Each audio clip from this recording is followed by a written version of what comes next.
வாழ்க வையகம், வாழ்க வையகம், வாழ்க வளமுடன். குரு வாழ்க, குருவே துணை.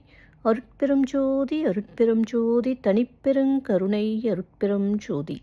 எல்லா உயிர்களும் இன்புற்று வாழ்க, வள்ளல் மலரடி வாழ்க வாழ்க. வாழ்க வளமுடன். ஆன்மநேய அன்பர்கள் அனைவருக்கும் என் அன்பான வணக்கத்தை தெரிவித்துக் கொள்கிறேன்.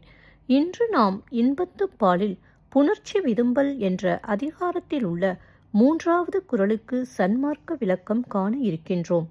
வாருங்கள் அன்பர்களே. அதிகாரம் புணர்ச்சி விதும்பல். குறள் 1283. பேணாது பெட்பவே செய்யினும் கொண்கனை காணாது அமையலக்கண். பேணாது பெட்பவே செய்யினும் கொண்கனை காணாது அமையலக்கண்.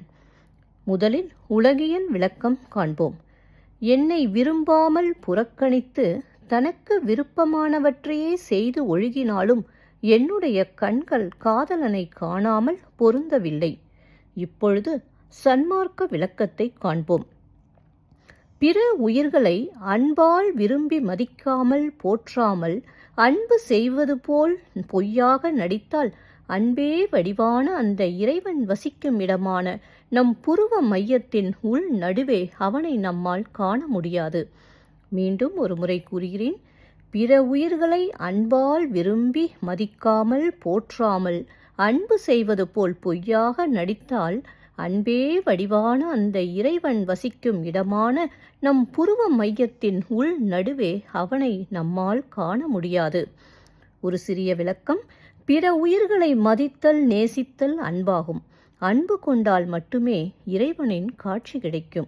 நன்றி அன்பர்களே. மீண்டும் அடுத்த பதிவில் உங்களை சந்திக்கும் வரை உங்களிடமிருந்து விடைபெறுவது திருமதி பாரதி சேகர். வாழ்க வளமுடன்.